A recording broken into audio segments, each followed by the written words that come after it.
What is the state of liberty in America today? Join Richard Ebeling and special guest Jim Bovard and me in this week's Libertarian Angle as we examine that question.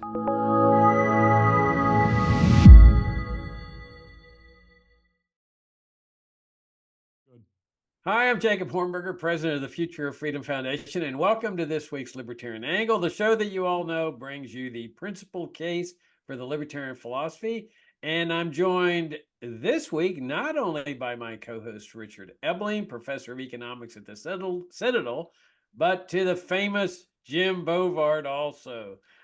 Jim, welcome to the Libertarian Angle. It's been a while.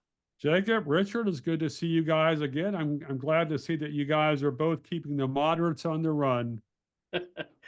Jim, you've been writing for us, oh gosh, more than 30 years now. And of course, your fantastic book, Lost Rights, and now your new book, Last Rights, and a lot of books in between. What progress have you made exactly over the last 30 years in bringing a free society to the United States, in your opinion? Well, I've sold some books. Well, I mean, I have woken up some folks to the perils of Leviathan.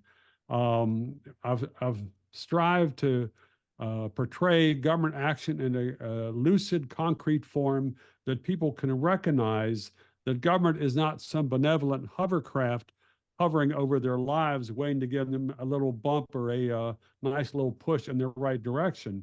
I've tried to make people recognize how dangerous government power is.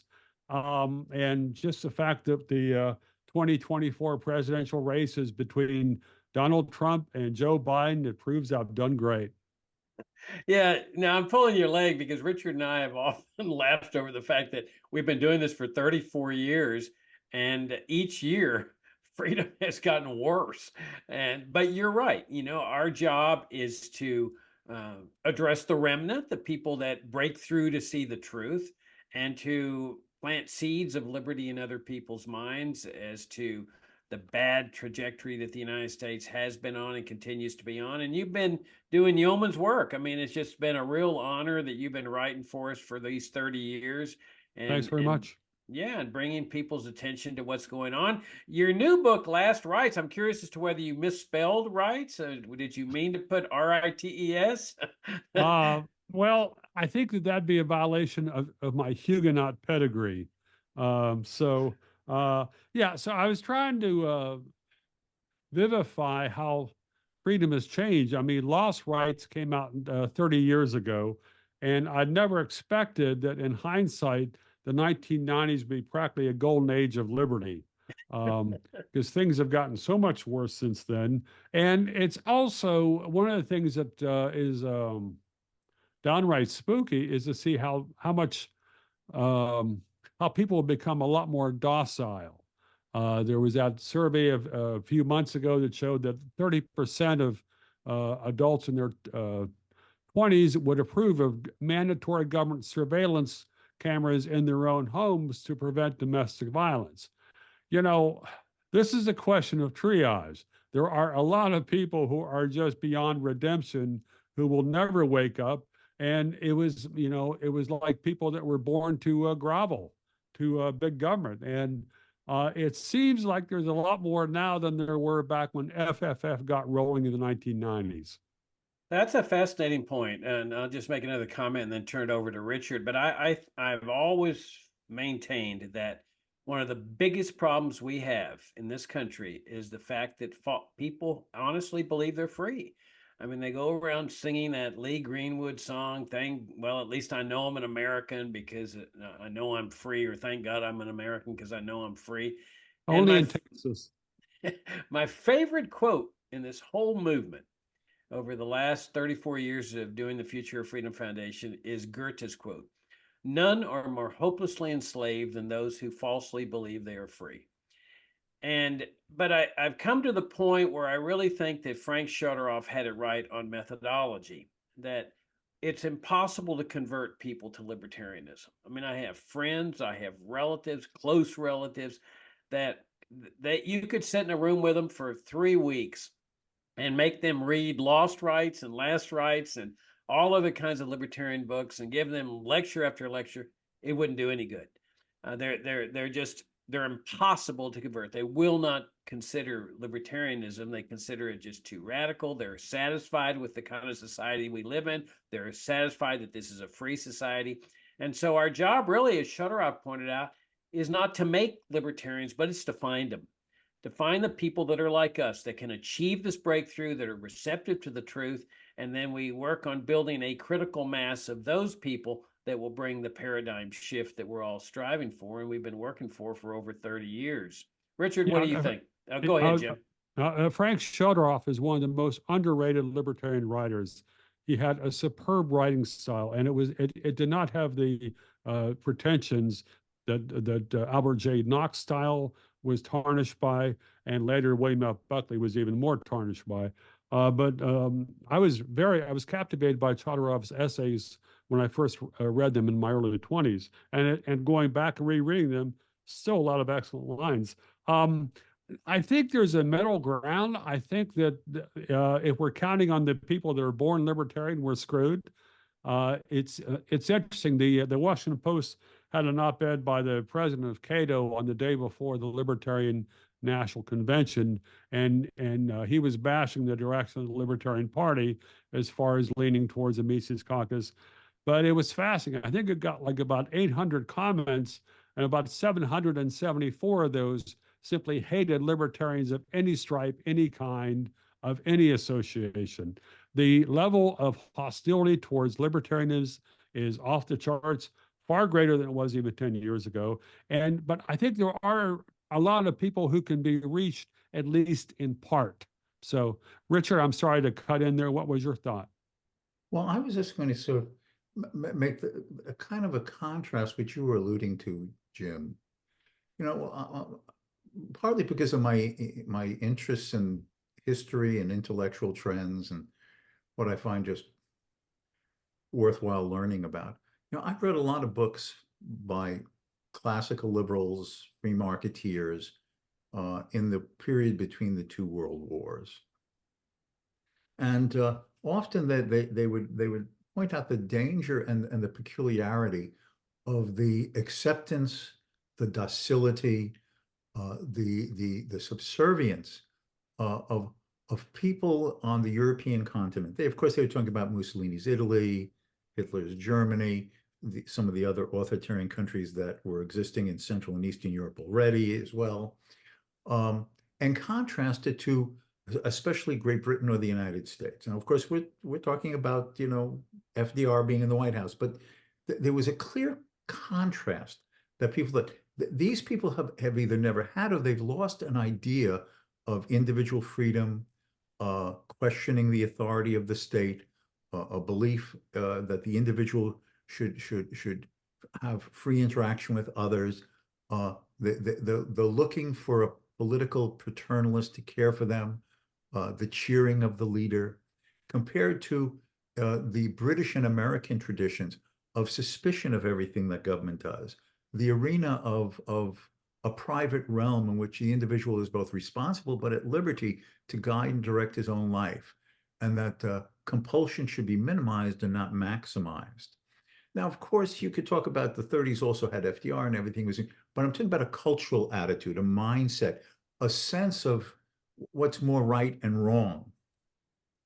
What has happened, and I've noticed, quote, in my lifetime, is that in the 1960s or even in the 70s, with all the demonstrations about the Vietnam War and everything, there was a sort of a common belief among both Republicans and Democrats. I know I'm doing a brushstroke statement, but, you know, a Weltanschauung, a worldview. There's certain things that are important and we all share in common. The Bill of Rights, especially the First Amendment, protection from unjustifiable search and seizure, innocent until proven guilty, freedom of press, freedom of speech, a dogmatic belief that no matter how repugnant, any political position has to be protected under the law.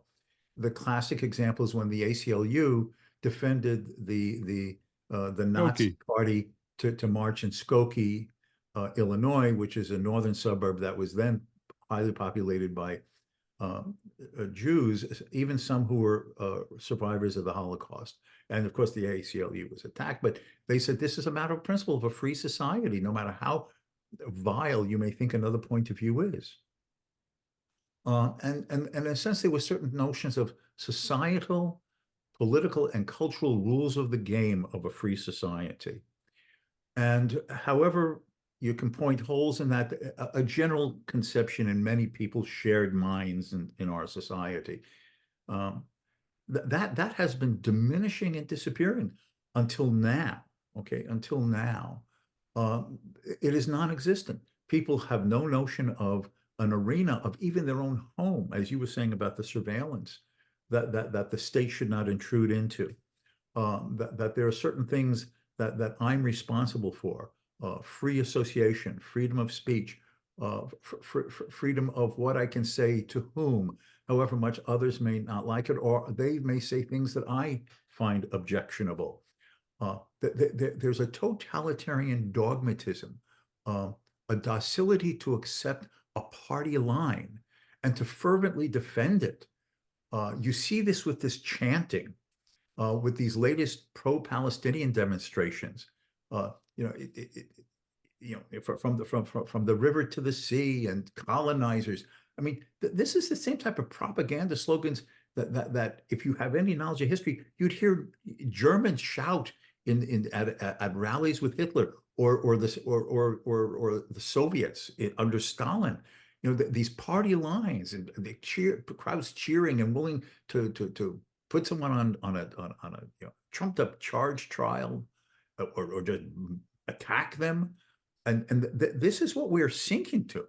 Now, I want to believe, I want to hope that this is going to end up being more of a blip than an irresistible trend.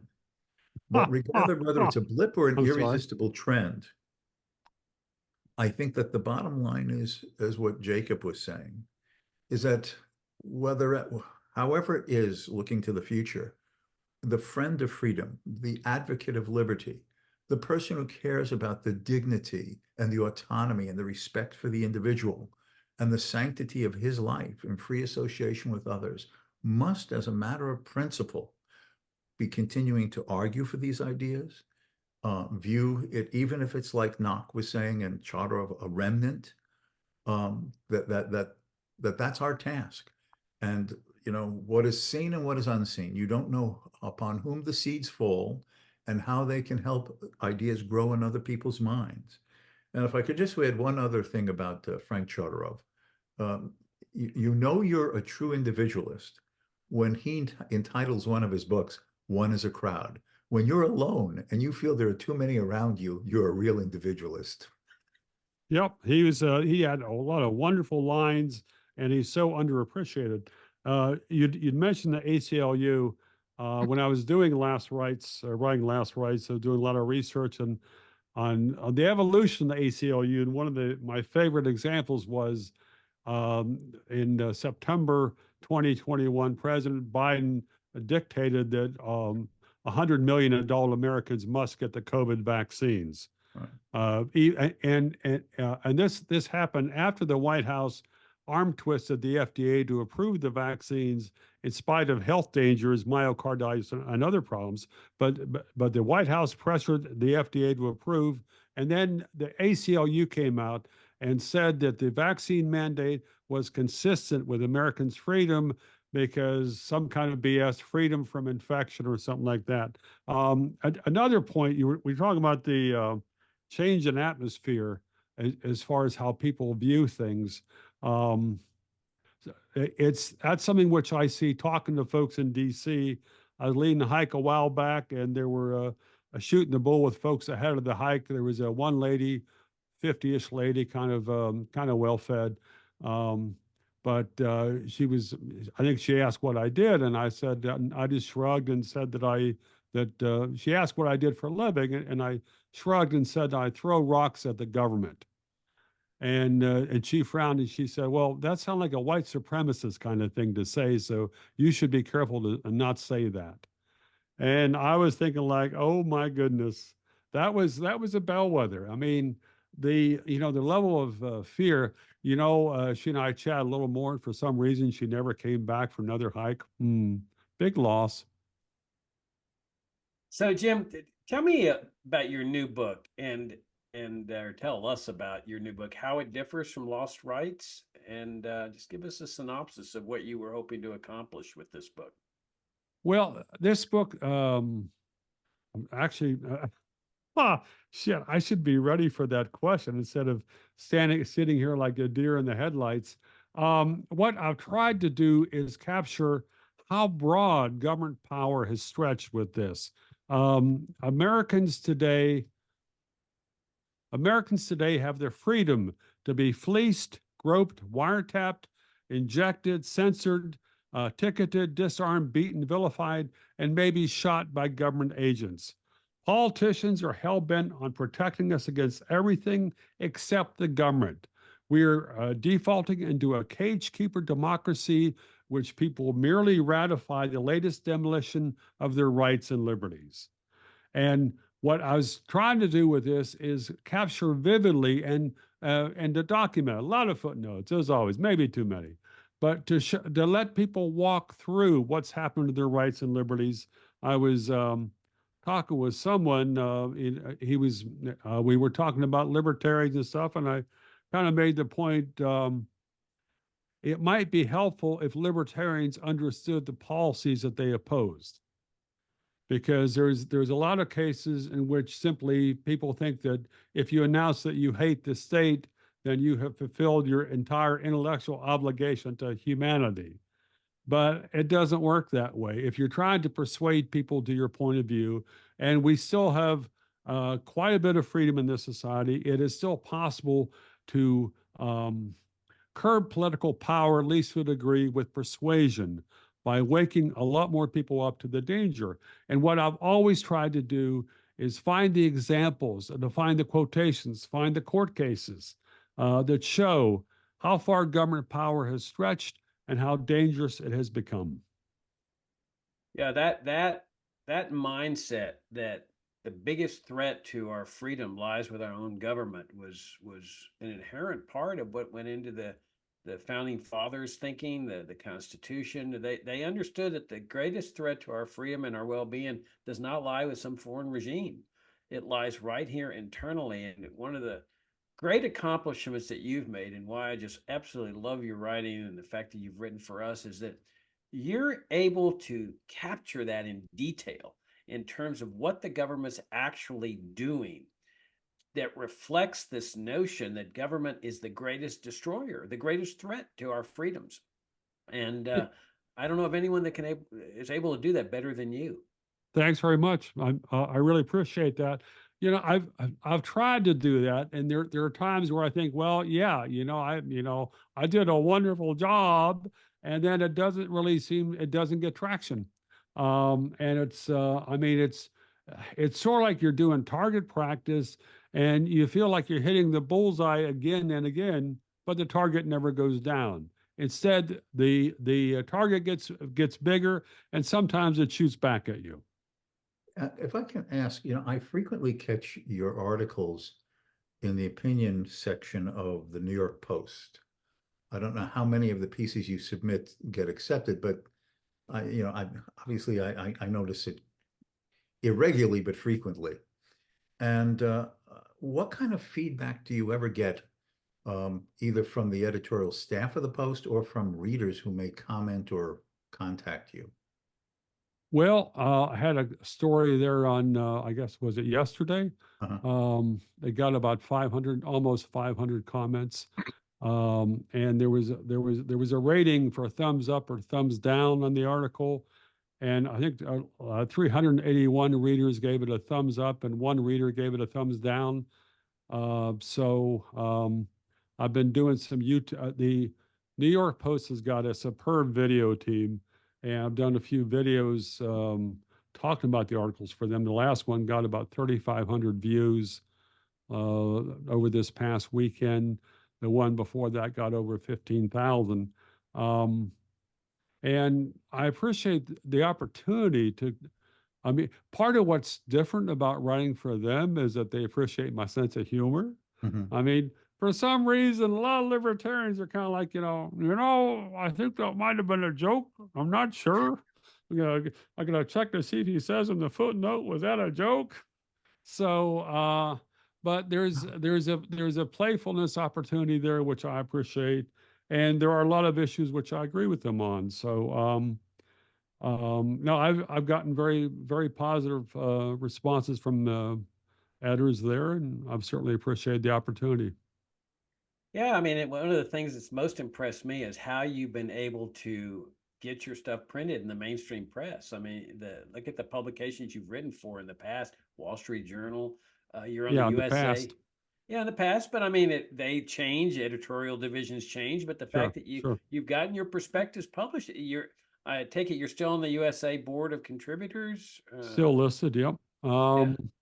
Yeah, I mean, it's you got to kind of be like a cat land on your feet. Doors open, doors close. Sometimes you can reopen the door. So, but I've found some excellent editors over the decades, and I've appreciated the chance to write for those places, including you. I mean, it's great that y'all. I mean, Future Freedom almost never balks at my articles. So. uh, one of the things I've always found fascinating, I think our readers would find fascinating, is how you got into this line of work. I think it's a fascinating story because I'm sure there's a lot of people that think, boy, I would love to just do what you do, essentially relax at home and write an article and make a living this way. And Oh yeah. Just sit back and cruise control and watch a lot of daytime TV. So exactly, soap operas and eat your bonbons and stuff. So can you kind of put a little short synopsis of sure, how you get into sure, this? I can do that. Well, it goes back to my misspent youth, and the judge gave me a choice of joining the Marines or becoming a freelance writer. So I don't know if folks past a certain age would understand that, but back We in the do. We do. 1950s, 60s, 70s, there are a lot of minor criminal cases. You can go to jail or join the Marines. So I came of age at a time when the government was destroying its credibility and the currency.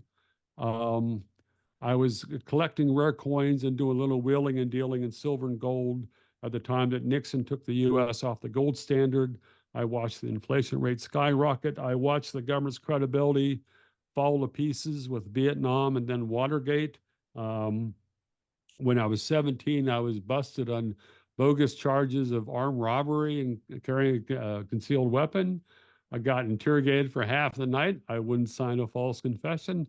Cops finally dropped the charges and I walked. But that helped me understand police procedures in a way that a classroom experience never could. So I went to college at Virginia Tech, just down the road from Virginia Military Institute, where Jacob went to school. Dropped out, took off, hitchhiked about 10,000 miles around the U.S. and Europe, and settled down in Boston, and realized that Boston was the ultimate example of a place that was misgoverned. Came back south, ended up in D.C. Been living here too long, but if I'm throwing rocks at the government, it's helpful to be relatively close. And so you started writing. I mean, tell us a little bit about that story, about how you first started thinking, well, I can do this for a living. Well, I've always been handicapped by modesty. So, um, but yeah, I was interested. My mind had been dormant. Let me correct that. My intellect had been dormant when I was in high school. But as soon as I graduated from high school, my love of reading returned. That's one of the things I wrote about in the Hooligan book, was that being in government school was the most brain deadening experience of my life. It was even more brain deadening than the summer I spent on the Virginia Highway Department, leaning on a shovel. But so I started reading, and I had started reading a lot of philosophy, and that led me to focus more on freedom, and then to drift towards politics. One of the funny sequences is William F. Buckley came to speak at Virginia Tech probably in 1976 or so, and he was using one of his canned speeches, and it was about this guy named Friedrich Hayek and his book Road to Serfdom. And I'd not heard of either one of them at that point. And so after I heard the Buckley lecture, I went the next day and bought the book. And that led me to read a lot more by Hayek and then read a lot more in classical liberalism. Some folks have said if I'd started with von Mises, perhaps I'd be more radical. Don't know. Richard? If I could just sort of continue with that, I understand obviously reading Hayek was an important event. Much more so than Milton Friedman, because before that, I'd read Milton Friedman, read stuff on free markets, which I mostly agreed with, but it did not have the intellectual and philosophical framework that Hayek did. Sorry. Yeah, so along with Hayek, I'm curious on maybe some of the viewers will too. If you had to name, let's say, the top 3 thinkers who have had the most influence on you in directing you, influencing your own train of thought, an inspiration on freedom, which 2 or 3 authors would have been, looking back now after all these decades, the most influential or important for you? Well, since I'm not running for political office, I'm not going to say Jesus. That's a good question. John Stuart Mill had a very big impact early on.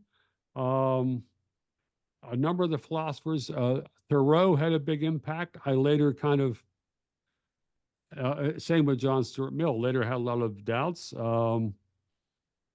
The French philosopher Montaigne, who was vilified by Mises Institute this week on bogus charges, but that's a different story. David Hume had impact. Thomas Macaulay, his History of England was riveting to me, the first 2 or 3 volumes anyhow, because it helped me understand civil liberties in a way that I never had, to recognize how what seems like arcane legal procedures like habeas corpus actually can make the difference in whether there is any leash at all in political power. Do you among just let me continue with that because I find it interesting. I hope some of the viewers is among contemporary writers, are there any that particularly stand out as worth paying attention to and reading regularly on liberty, other than, of course, yourself? Oh, well, there are a number of excellent contemporary writers. Jonathan Turley is one of my lodestars on legal issues. I mean, there's a lot of issues he writes about that I don't understand that well. So I'm gonna follow him on some things and disagree with him on others. Jacob Hornberger, of course. No, I mean, there are a number of folks, and this is a kind of question that makes my mind go Joe Biden-esque. I just kind of get that zombie look. I could sit here and look at my footnotes for the new book and say, oh yeah, this person, that person, this person. And I'm going to be wishing I could insert them later. But yeah, I mean, there are a number of folks. It's interesting. I don't think that there was a passion for good writing that there was even 30 years ago. I think people's reading skills have changed dramatically, and people don't have the sustained concentration. I hear that from, I've seen that comment from a lot of college professors. So there was someone who was commenting on Amazon that my new book was much too long and difficult to read. I'm thinking, hell, it's probably 1/3 shorter than Lost Rights 30 years ago. And it's like, okay, it doesn't have any pictures. Okay, I admit. But I mean, people's intellectual diets, what they can handle has changed dramatically, and trying to weave together, like I sometimes do, some of the philosophical and policy points. I don't think it works as well for a lot of readers as it would have in the 1990s. I did that in the piece, I guess yesterday in the New York Post, tying together some of this stuff on the Biden censorship stuff and the court case against Trump. I mean, because the Trump was condemned in part because he tried to hoodwink the voters. Well, what the hell's Biden been doing for 3 years? So, Yeah, I do. If I can just, yeah, be one of those college professors, just to footnote that, is that when I was a mere lad in a previous century, and I was in high school, it was not uncommon to be in an English class, and your teacher in high school would assign a novel a week to read, and it'd be anywhere from a couple of hundred to 400 or 500 pages, and you expected to read it during the week and maybe do an oral or written book report. The students today, and I know it sounds like a caricature, but to me, it's not. You assign a supplementary reading to one of, like to the textbook and, post it for them to download. But it's 7 pages long. How can I get through oh this? my God. And I admit it's maybe slightly exaggerated, but not much. And the other element is that maybe you remember this. It must be over 30 years ago. This professor of English, E.D. Hirsch, wrote a book called Cultural Literacy. Yep.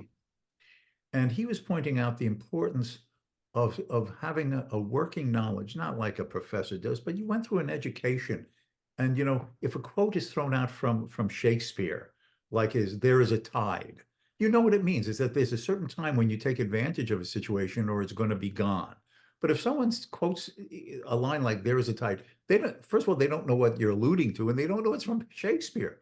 Now the cultural illiteracy is immense. And I appreciate that Jacob, when I write my articles for Future Freedom, is implicitly so tolerant when I refer to some of the older classical liberal literature and insert shorter or sometimes longer quotes, because I just feel that so many of our shared the people who share our views have so little knowledge or appreciation of the earlier literature of liberty. That's my way of inserting in my arguments for them to know that there were these earlier people and they were insightful. Sometimes they were influential, and they shouldn't be totally forgotten because they're our intellectual and philosophical ancestors. I agree. It's interesting on the cultural literacy point. I mean, it's gotten to the point where if I'm writing and casually throw out a phrase, "truth will out," people kind of look at me like, "What?" I mean, no, this is Shakespeare, but Shakespeare is a great example because I did a story for the Wall Street Journal 9 years ago on there was a fairly subsidized theater group that does silent Shakespeare here in the DC area where it's just mimes. And part of the reason that they've done the mimes is because audiences can't follow the text. I was talking to a high school English teacher, and she was a big fan of this group. I said, "Well, you're an English teacher. Why would you like this?" She says, "Well, I can't understand Shakespeare." And I'm thinking, wow, she's got some lucky students. But going back to your point, you were saying that some of your students, no, I shouldn't make that joke. Bumper, Jacob's got a family-friendly podcast here, so I'll just nod. Well, I want to address your point about public schooling. First of all, I agree with you on Jonathan Turley. As you recall, we had two great conferences back in the mid 2000s on civil liberties and the national security state, and war on terrorism, and Turley was one of our speakers, and I just think he's fantastic. But your point about public schooling is very interesting to me because I can relate to it. When I was a kid, I loved to read. I mean, I would get my parents to take me to the public library, look for things to read, and I would always select out what I wanted to read, and I was a voracious reader. But once my parents put me in public schools down in Laredo, Texas, where I grew up, I realized that you don't get rewarded for reading. You get rewarded for grades. And if you got straight A's, you'd get praised by your parents. That was your mark of success.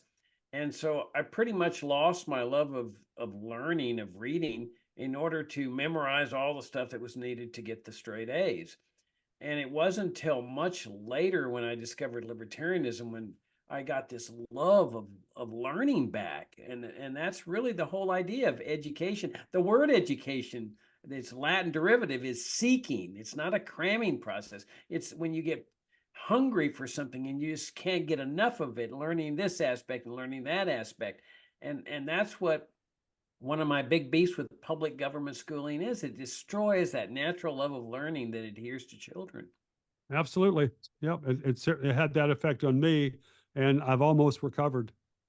Like, if I can just sort of, piggyback on that, I think it's almost inevitable that government schooling ended up this way, given this false notion of the democratization of education, by which I mean everyone is supposed to have it, the same education, to come out with the same knowledge, as if that assures that you're at the same starting line point, in your opportunities in life. So education has to be dumbed down. And to say that it should not be dumbed down implies that some people are interested in ideas or more easily absorb information and have developed studying characteristics and qualities and tools, and others don't. But that implies that we're not equal, and that outcomes will be unequal because our starting points are unequal. But some of our starting points are unequal because we're just not all the same. But compulsory education by this single template results in a reduction of all standards, a lowest common denominator, so everyone gets through, and no one has given the false impression of being better than another student, more knowledgeable, more astute, more skilled, more able to solve problems. Because that means that, well, it means we're not all winners. And everyone on the team in the grammar school has to get an award, even if they haven't made a point in the game and have actually been on a losing team, because everyone has to be the same winner. Otherwise, it'll affect our self-esteem. And this psychology, combined with the compulsoriness of education, has destroyed entire generations. All right. On that insightful note, we're well past time. So, Jim, I can't thank you enough. My microphone connection just came undone. I can't thank you enough. The name of the book is Last Rites. Highly recommend it. And by Lost Rights, also, I don't think you need to read the first one to appreciate the second. Thanks very much. Another fantastic book by you, Jim. And like I say, it's been an honor that you've been writing for us at FFF for more than 30 years. And thank you very much. Thank you for your service. Hey, thanks a lot for having me. I'm only disappointed today that I didn't see Cassie in the background. Oh, she's downstairs sleeping. Downstairs sleeping. Hey, that's an ideal. Richard, as always, I greatly enjoyed the conversation and I look forward to talking to you next week. Until next week. All right. Thanks. Thanks, Richard.